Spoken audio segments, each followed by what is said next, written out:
everybody. Welcome into another edition of HeadCoachU. I am Bryan Fischer, joined as always by former BYU and Virginia head coach Bronco Mendenhall. And Bronco, not only do we have a special guest this week, but it's game week. It is so exciting to see that college football is back and better than ever. And excited to have on the youngest head coach in the Power Five, Kenny Dillingham, the new head coach there at Arizona State. Kenny, thank you so much for jumping on with us. Of course. Appreciate y'all having me. Now, what has fall camp been like for you? Not only your first one there at your alma mater at ASU, but your first one in charge as a head coach. What's it been like for fall camp for you? Yeah, it's, a lot different. Normally fall camp, you're worried about, are you installing the schemes? Are you behind? What you're good at, what you're bad at? Now you're worried about, which kid do I need to call tonight to make sure, he's in a good headspace? Do we need to limit reps, even though our DC thinks we need 75 plays tomorrow? Do we need to limit reps based off of, fatigue, right? Keeping guys healthy and finding those balances. So I think that's been the greatest difference for me is you still love the football piece, but being able to manage the football piece with the stuff that actually wins games. And the stuff that wins games is not necessarily the X's and the O's. It's all the other stuff. So all the other stuff. And I think what I'm hearing you say is that your lens is really expanding. So it goes from being an offensive coordinator to the specifics of a defensive adjustment to a formation to really the game plan and the schematic emphasis. And now by moving to a different office, a couple doors down and a bigger office and a bigger chair, all of a sudden the vision starts to expand wider and deeper and broader, and it's occupying more of your time. 100%. 100%. You got to be able to see the bigger picture from the kid's point of view more than, in my opinion, you ever had to see it. Because the OC and the DC and the coordinators, I remember my time, it was all about how can I make this the best it could be. And you almost get obsessed as an OC or DC with your side of the ball or with what you feel like you need to be successful. And in my role now, it's a lot more, okay, what do I think we need to be successful, and balancing that and taking info from all the sides of the ball and the players and being able to put together a plan where not everybody agrees with you.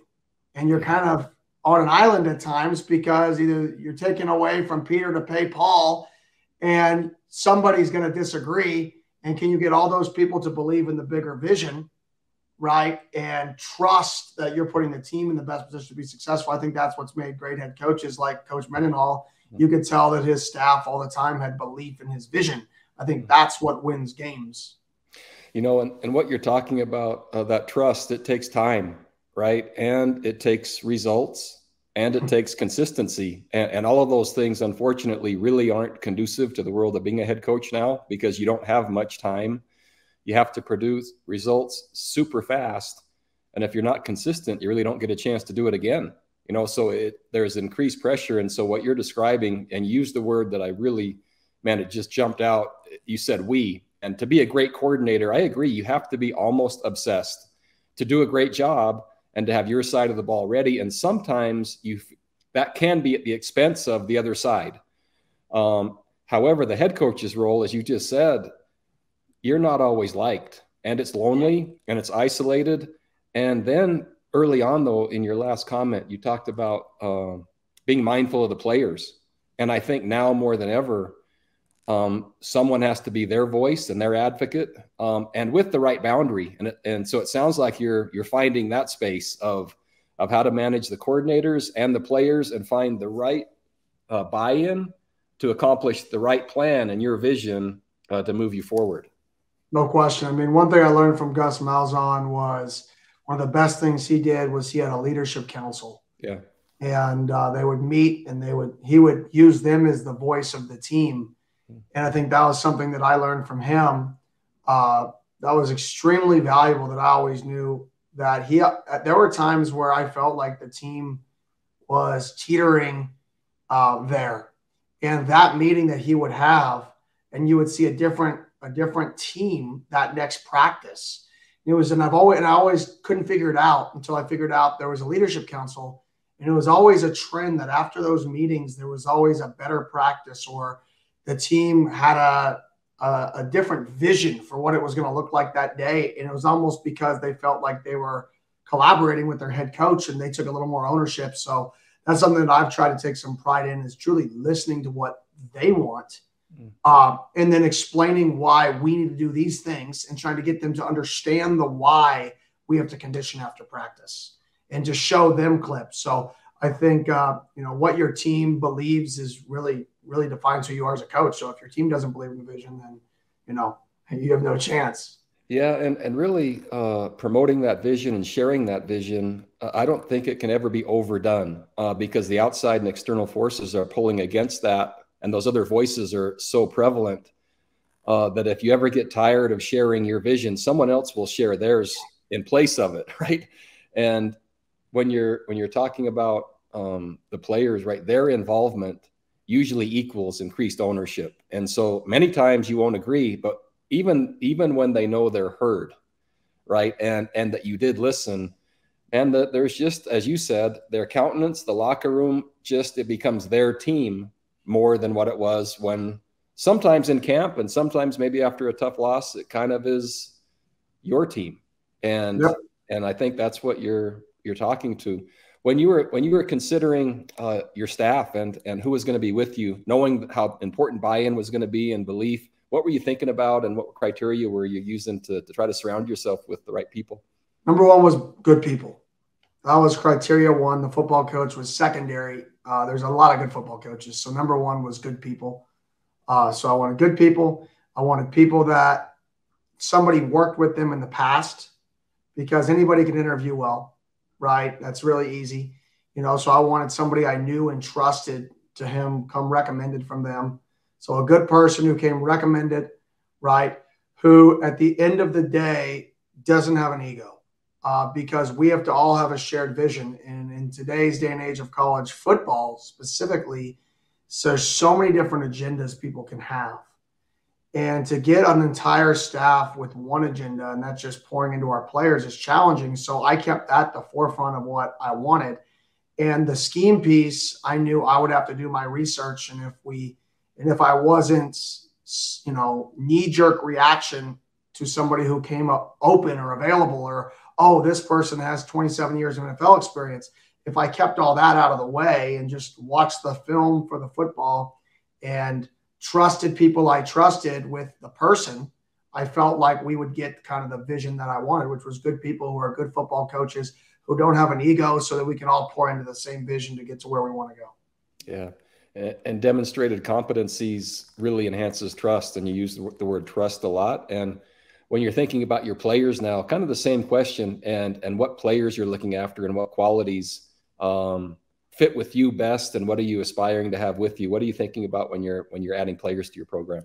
On our wall is a big sign that says, be a good person. Mm-hmm. I want some, and being a good person is very, very easy, but also very difficult at the same time. And because everybody knows what it means. It doesn't matter what your background is. It doesn't matter where you're from.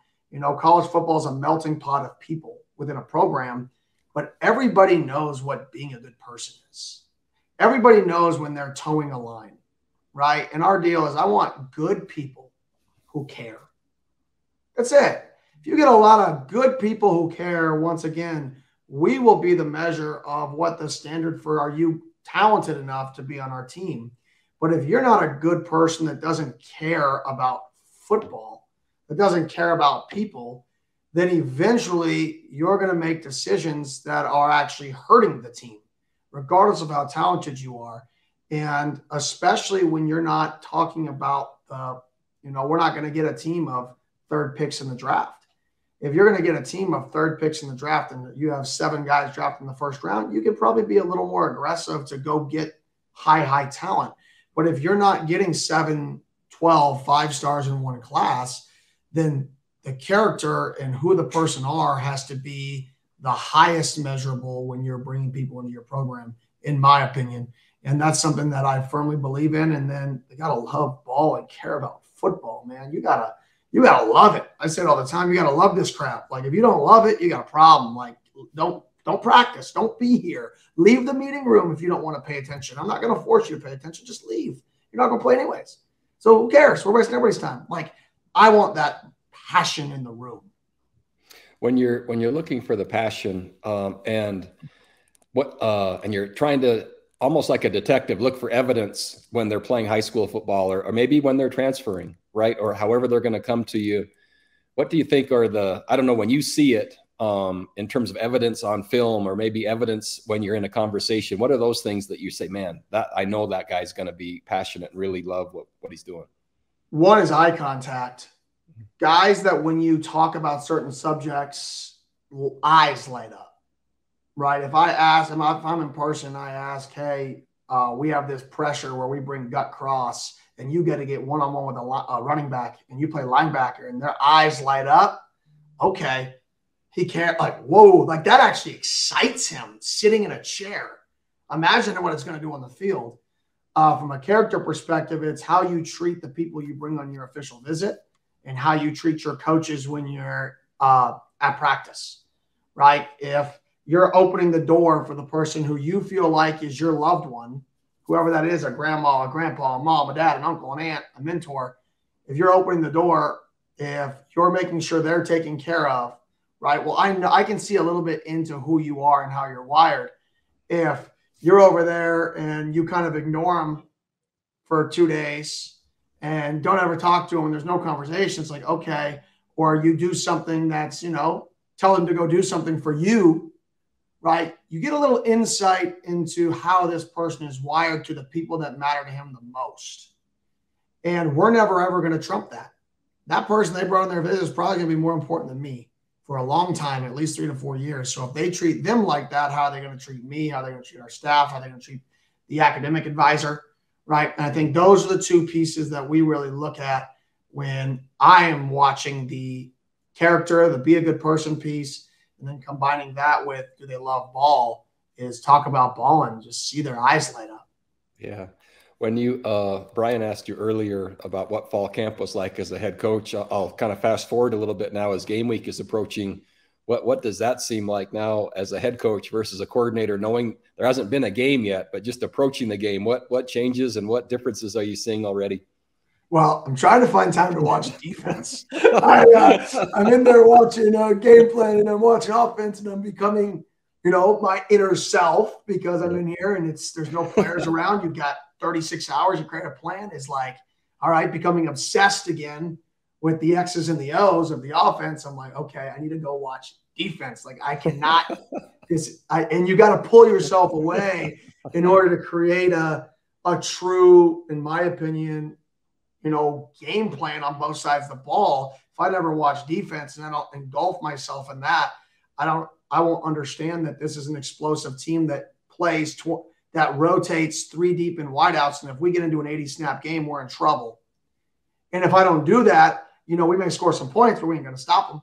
And then vice versa. So this is really day 2 of me doing it. And I'm like catching myself becoming obsessed with offensive formations and having to leave and like make myself watch some defense and try to get out of that mold, which isn't going to be easy.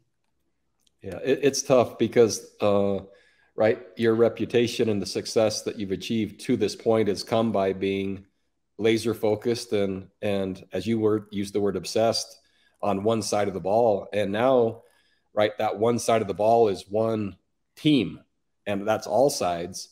And then how you balance your time and what trade-offs you make while not jeopardizing or giving up your competitive advantage in what you do best, right? That's a really delicate thing. And so ideally you're looking for complementary football against the right opponent where all sides fit together. But that draw, that magnetic pull back to the offensive staff room is, right, that's pretty powerful. 100%. And I would say right now, that's the greatest challenge. And that's not even including the other pulls that you naturally get away from watching the tape. Yeah. Well, now you have another pull, which is the other side of the ball and special teams pulling you away from the tape. So you really got to have people you trust around you. And you have to be able to not micromanage, in my opinion, but share the vision for how you feel like you want to attack. So I may not be able to come up with all the plays, but I can say, hey, I've watched tape and in this formation, they are 60% staying in a 2-high shell. We need to find a way to run the ball to the right. I don't care how we do it. You guys can watch the stunts and the blitzes, but like we need to run the ball right and have a vertical play action, a screen, and shot off of it. And I think that's really where I'm trying to progress to, is being able to give bigger picture ideas and then letting people you trust run with those philosophies. That really well said. And I think what I heard you describing is just conceptual feedback. And so you're giving concept feedback, which is, as you're already finding, it's hard to have time for the specific feedback in all phases at all time, and to be ready to do that, because your time ends up, you just run out of time. But the concepts and how you apply, just as you mentioned, how you're going to attack, what are the complements off of that, and doing that for each side of the ball is, besides then, right, managing all the players and everything else the head coach does, pretty soon it's game time, and man, you're wondering where it all went. And it's fun to just see your eyes light up as your mind is racing and you're talking about it, kind of formulating the plan even as you go, right? And now it's day 2 of being pulled and trying to find enough defensive time. And how about the defensive players, and how are you finding time to build relationships with them, and what emphasis or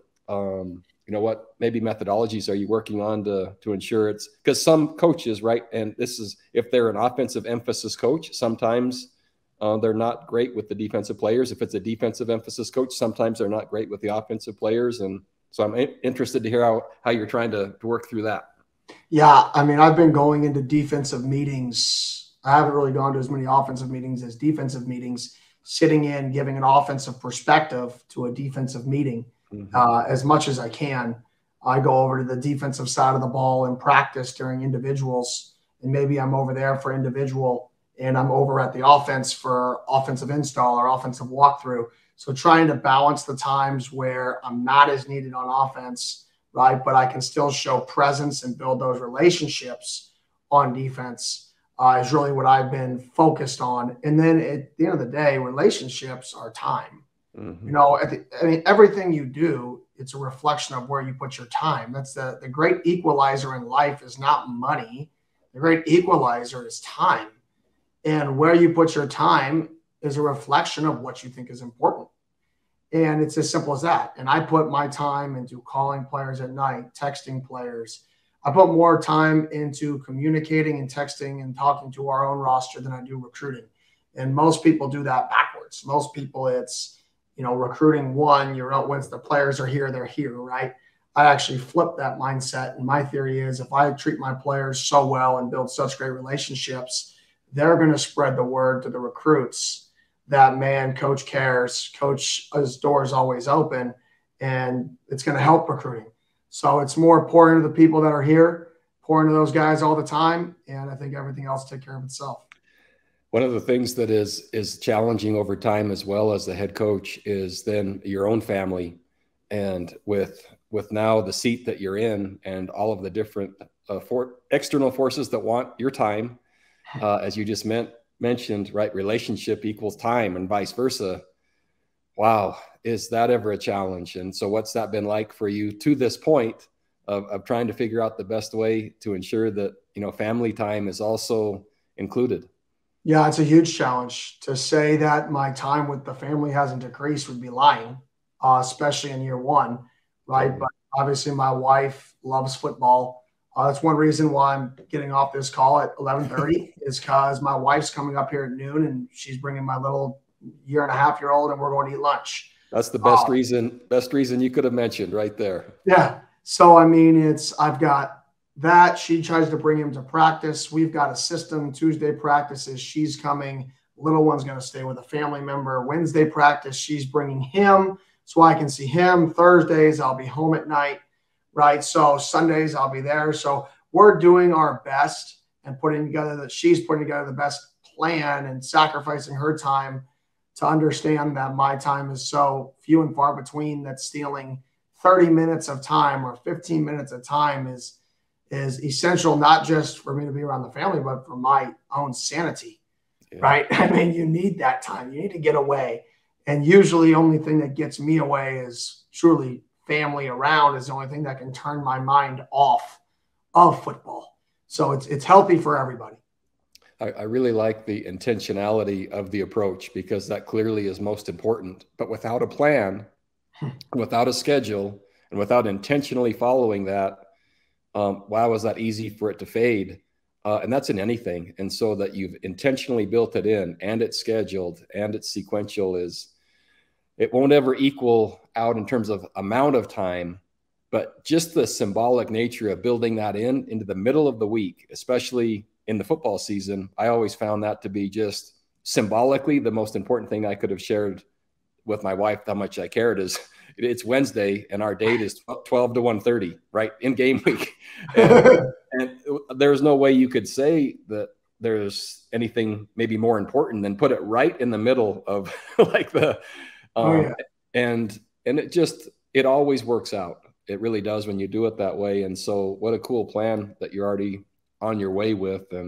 And man, I'm so hopeful that consistency and emphasis remains that way, because for your own renewal as well as your family. And wow, is that important? So tell me, how important do you think it is that a head coach's wife at the college, I don't know, Power 5 level, likes football or loves football? Essential. Yeah, I mean, absolutely. It's almost more important that she likes football than if I like football, right? Because the sacrifices that they make, you can't even put. I mean, you can't even describe it. Yeah. I mean, there's periods of time where they're just taking care of a family by themselves. The sacrifices they make are just, they have to love it. They have to love it. Luckily for me, I mean, my wife loves it. I mean, I got home at like 8:30 one Tuesday just because a defense didn't do much defensively. I'm like, there's nothing else to watch. They played quarters every snap. And then they brought like a one-person pop away from the back. Like, I can't, nothing else to watch. She's like, why are you home so early? You're never home this early. Are you taking it easy on them? Are you being complacent? Like, that's her mindset. So, I mean, she definitely understands it, and she's all in. That's so fun. And that you can laugh and talk about it, and that you have quality control, right? Which is so necessary, is great. And just really fun to hear about. With man, lots of exciting things with the season coming up. And even though that you're on the front end of your head coaching career, exciting times in college football. What do you see, and what do you anticipate the landscape being, knowing you have plenty to concentrate on week one, knowing there's plenty to concentrate with your own team? But if you drew your eyes back, or your perspective back even further, what do you anticipate for the future of college football? Yeah, I think it's going to just continue to kind of do what it did the last couple years, and conference realignment will continue to move and shake, and teams will continue to move and shake. And I think now more than ever, you have to not get lucky, but you have to have a really, really good plan for where you think the direction is going. And you have to hope that you're right. And you have to pour, like for us, we're recruiting Texas at a higher rate than we ever had. And that was by a plan when I got there, because I knew there was a chance we would eventually move to the Big 12. So I knew that if we moved to the Big 12, we need to recruit the Big 12 territory. So we put a lot more time in there, and knowing that there is a chance that happens. And if you're a reactive, staff, and if you're not prepared for these changes, then you're going to get stuck. And so we tried to have California recruiting, Texas recruiting as a balance. That way we could go either way and really push. So I think the game's constantly evolving. That's the same with the rules. The rules are constantly changing, the transfer portal.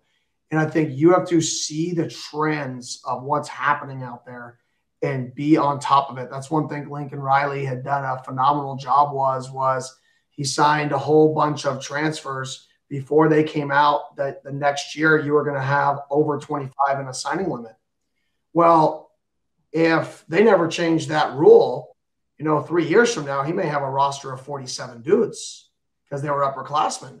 But he was forward thinking enough to understand that there's no way they can keep this initial counter rule if they're going to do these changes, which allowed him to kind of be the forefront of this new day and age in college football. And it was impressive to see him navigate that as a young coach through all these, not just the X's and the O's, but the fundamental things that are important, which is maintaining a roster, and to see him be innovative with it really inspired me to really think outside the box with what's coming next for us. Yeah. And when I became a head coach, that's kind of what I looked at. Really, really well said. And let's face it, the pressure, the visibility, and the time frames are reduced. And so if you're not forward thinking and strategic enough, your window opens and closes, and you've missed some of the strategic markers that really could have made the difference when you had your opportunity. And so really well said. Just so much fun to see the beginning of your career in that seat, and exciting. And I wish you all the best. Appreciate you carving out a small amount of time today. But I encourage you, and the family part of it, I love that plan. And I wish you the best with your team as well, and managing it all. Thank you. I appreciate it. Anytime you want to come quality control somebody, you're more than welcome to come out to Arizona State and hang out and see what we can do better. We're always for constructive criticism. Thank you very much. I'll probably have to go through your wife first, it sounds like, which is great. You need a great gatekeeper. Exactly right. Exactly right. So, Brian, you want to close this out? Yeah, good gatekeepers, always important for any head football coach. But Kenny, we do appreciate the time. Exciting times there in Tempe with you guys kicking off. And hey, schedule makers did you a nice little favor, starting the whole month off, your first month as a head coach all at home. That's a nice little break for you guys. But you guys kicking it off on Thursday against Southern Utah. Thank you so much for the time. For Bronco Mendenhall and Kenny Dillingham, I'm Bryan Fischer. We'll catch you again next week on Head Coach U.